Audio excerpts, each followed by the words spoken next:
unconventional warfare, mga operasyong kontra terorismo at iba pang. Ayan guys, mega lord shoutout ang video na matunghayan ninyo ay kuha noong military parade noong Independence Day celebration sa Quirino Grandstand. Ito ay buong parade na walang edit, walang cut. So tingnan nyo guys ang ating sandatang lakas ng Pilipinas sa kanilang military parade during Independence Day sa Quirino Grandstand. At airport venue ng Army. Ilan daw? Mangyari kasi kayo na sa pagdating ng tawag ng Pilipinas.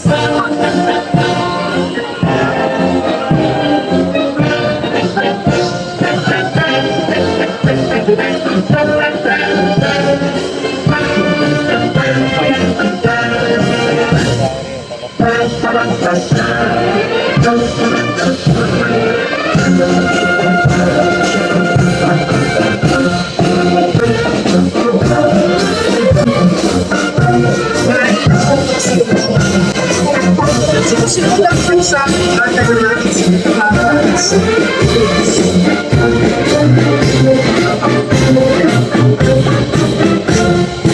sa kasuotan gana, sa unang brigada inakawal na dinilipot at nagtatakot sa bawat sulok ng kapulukan ang mga kabol ng Philippine Army.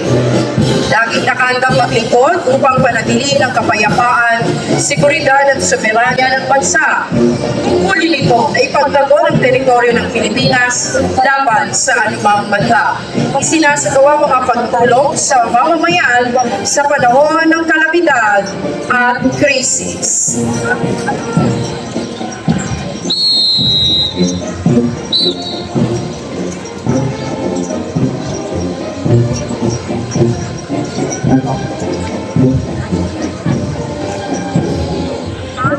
Sila. Sila. Diretso na yan. Balik mo. Sumusunod ang taluhan ng mga tagabantay ng ating karagatan at unang linya ng depensa sa pangangalaga at pagtatanggol ng ating katubigang teritorial, ang Philippine Navy. Isinasagawa nito ang operasyon ukol sa pagsagip at pagtulong sa mamamayan sa panahon ng kalamidad at sakya. Pinangangalagaan din ng ating Philippine Navy ang yamang dagat at kapaligiran nito. Yan na, wala yan. Ang kalupad ng mga tinaguriang mga anghel na mapaglinga ang mga kawal ng ating Philippine Air Force. Sila ang tagabantay ng ating teritoryo at airspace. Sumusuporta para sa tactical air support at mobility para sa mga tauhan at kagamitan ng ating sandatahang lakas. Kanilang napatunayan ang kagitingan sa gitna ng mga labanan at pagsaklolo sa panahon ng kalamidad.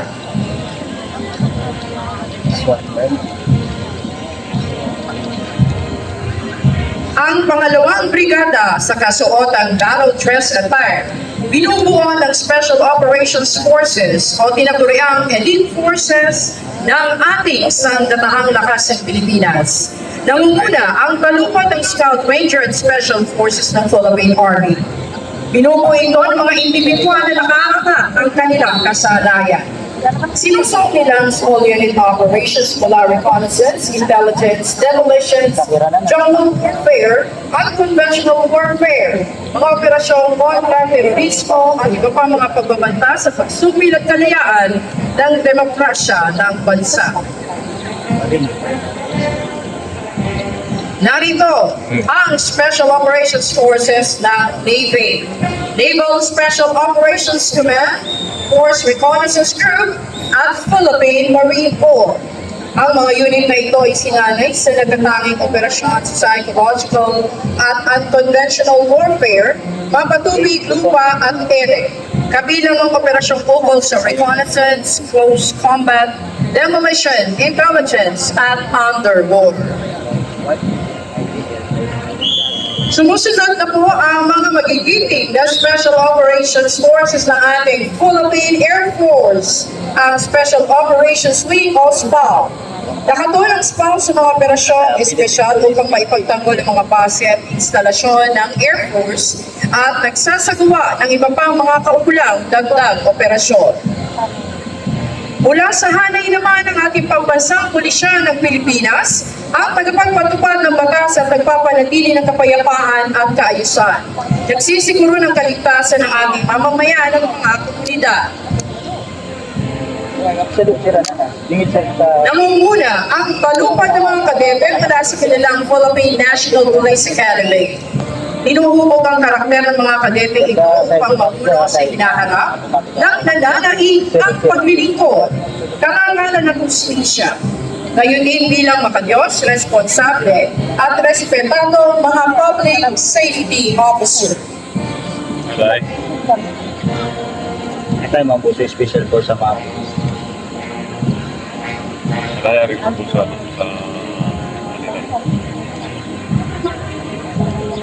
Sumusunod, ang mga kinagawa ng Special Action Force ang kilalang pangunahing maneuver unit na nakatuon sa rapid deployment sa ibang lugar sa bansa, partikular sa mga sitwasyong may bansa at internasyonal na implikasyon kontra terorismo, kontra insurhensya, hostage rescue, civil disturbance, management, search and rescue at iba pang espesyal na operasyon.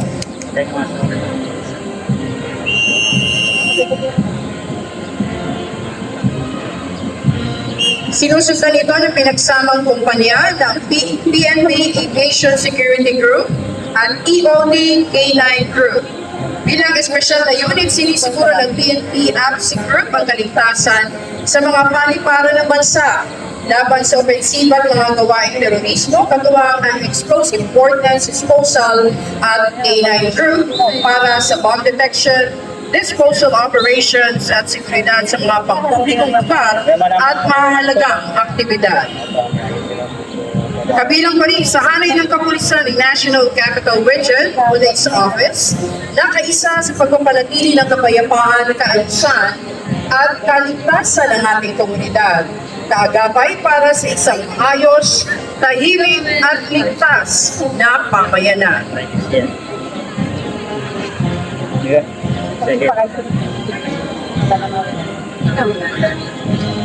Sa bawat hakbang ng kanilang marcha, tangan ng disiplina, lakas at kahandaan. Narito po ang mga kawani ng Philippine Coast Guard o Tanod Baybayin ng Pilipinas. Ipinamamalas ng mga kawani ito katapatan sa kanilang tungkulin at patuloy na ginagampanan ang mahalagang misyon na protektahan ang buhay at ari-arian sa karagatan. Ipatupad mga batas marítimo at panatilihin ang soberenya sa loob ng karagatang saklaw ng Pilipinas. Nakikita rin ang mga kawani ng Tanod Baybayin sa kanilang mataas na antas ng profesionalismo at disiplina, umaakop sa iba't ibang tungkulin mula sa search and rescue, pagpapatupad ng batas sa karagatan, pagtugon sa mga sakuna hanggang sa pangangalaga ng kalikasan. All the best. Alam mo kung first ko ng Very good. Ano, nanakita ko. Nasa ating harapan ang mga kinatawan ng Bureau of Fire Protection ng kawanian ng pamatay sulod. Responsable ang ahensyang ito sa pagsiguro ng kaligtasan ng mamamayan sa pamamagitan ng pag-iwas o supresyon ng panganib at kapinsalaang dulot ng sulod. Bahagi ng pagsisiguro ng Bureau of Fire Protection ang pagtuon sa mga paalala at mga hakbangin laban sa sulod, ang edukasyon sa fire safety, fire protection, at life safety systems. Ang ahensyang ito ay pinangangasiwa ng Department of Interior and Local Government o DILG. Turap sa mga dapat.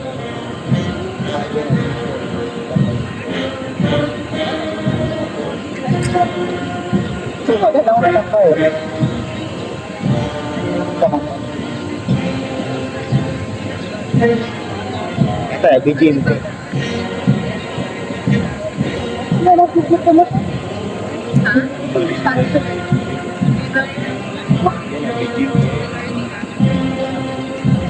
Charlie lang. Charlie, Bravo. Tampak. Naririto na po ang pangunahing ahensya ng pamahalaan sa ilalim pa rin ng Department of Interior and Local Government, ang Bureau of Jail Management and Penology o BJMP na itinatag sa Visa and Republic Act 6975 taong 1991. Ang BJMP ay may mandatong tiyakin ang maayos na pamamahala ng mga kulungan sa mga lungsod, munisipyo at distrito sa buong bansa. Pangunahing tungkulin ng ahensya ang pangalagaan ng karapatan at kapakanan ng mga persons deprived of liberty o PDL. Nakasalukuyang sumasailalim sa investigasyon, naghihintay ng atot o sentensyado ng 3 taon pababa. Sinusulong ng ahensya ang ligtas at makataong pamamalakad sa mga pasilidad militar. Ang mga kinatawa ng mga mahuhusay na luswag, enforcement officers na sinanay mula sa kilalang PDEA Academy. Sila na pangunahing tagapagtanggol ng bansa laban sa illegal na droga, ang Philippine Drug Enforcement Agency sa mahigit 2 dekada ay nagpapatupad ng mga batas kontra droga sa bansa sa pamamagitan ng pagbawas sa demand ng droga, pagpigil sa supply at demonitasyon ng mga biktima ng droga. Nasa ating harapan ang mga pinagawa ng Bureau of Corrections, isa sa mga papay ng Philippine Criminal Justice System sa ilalim ng kagawaran ng katarungan o daymanship.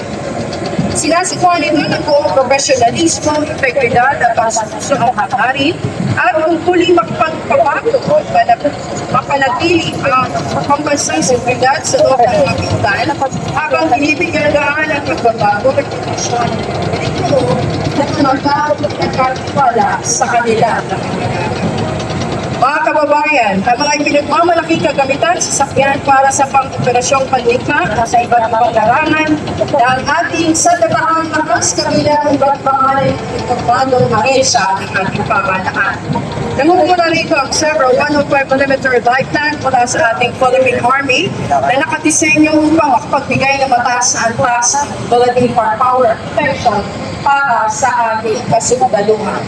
Sumisimbolo ito ng kahandaan, lakas at determinasyon sa pagtatanggol ng ating bayan at soberenya nito. Natutunghayan naman natin ang Atmos 155mm self-propelled howitzer. Uri ng artillery asset na long range.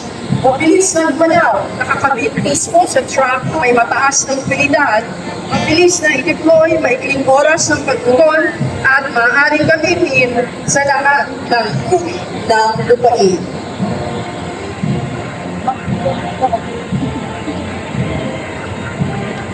Sumusunod po ang search and rescue team mula po sa ating Philippine Army.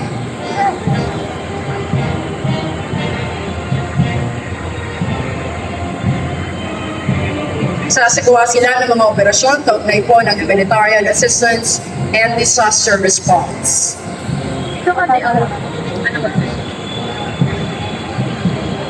Hindi ang buto. Pag na maroon din ang balik sa army pa pinabalik.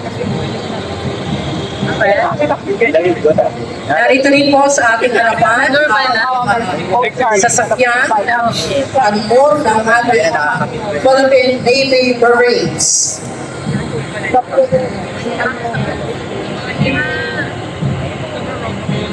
Nariyan po ang V300 at ang V150. V300, kilala bilang LAF 300, 6x6 armored personal carrier, ay kakayahang magdala ng mga kawat. Ang V150 naman ay armored personal carrier na ginagamit ng ating Philippine Marine.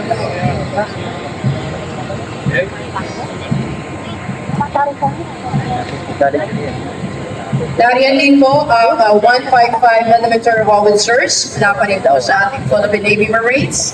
At nasa ating harapan ang 105mm howitzers na pawang mga gamit ilang artilleries. Ang regional Kaya tayo, sa- ulan ang ating Special Operations Forces ng ating Philippine Navy. Mabilis at magaan na sasakyang pandagat na ginagamit para sa mga operasyong pandagat tulad ng pagpapatrolya, search and rescue, paglilipat ng mga tauhan at kagamitan. Gayon din ang maritime interdiction. Nasa ating harapan ng C3 van, command, control, and communication pa ng ating Philippine Navy na nagpapadala at tumatanggap ng mga kusan, bahagi ng informasyon, koordinasyon ng mga sasakyang pandagat, hindi papawid at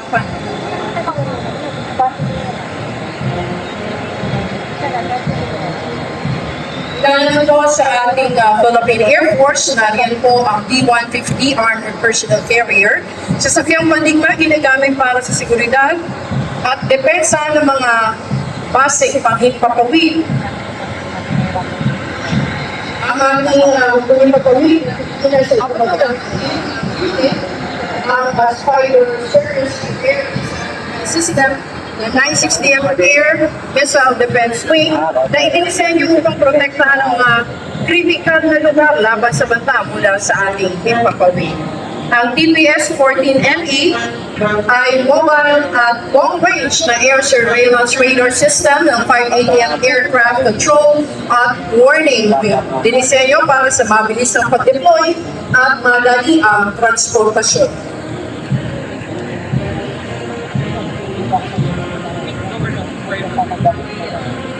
Ang mga sasakyan mula sa pambansang pulisya ng Pilipinas. Nariyan po ang ating patrol vehicle na may blinker ng pulisya at public address system. Maaari makalunan ng hindi bababa sa 12 taon, may angkop na suspensyon para sa kapasidad ng karga nito.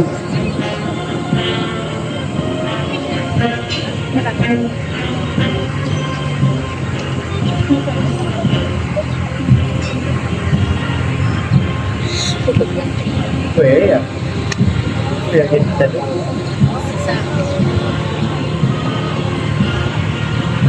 Narito po sa ating harapan ang PNP Shoppa Van. Ginagamit ng mga investigador sa pagsusuri at pagpoproseso ng pinangyarihan ng krimen. Mga heavy motorcycle mula sa Highway Patrol Crew.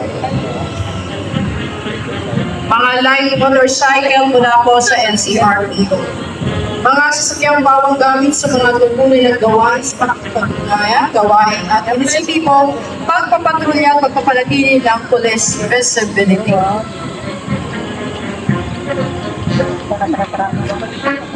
Ang PNP, CBRNE, MDS vans, napapalakas ito ang kakayahan ng mga tagapagpatupad ng batas sa makatukoy at makapigil sa pagpasok ng mga mapanganib na materyales sa mga mahalagang pambansang kaganapan.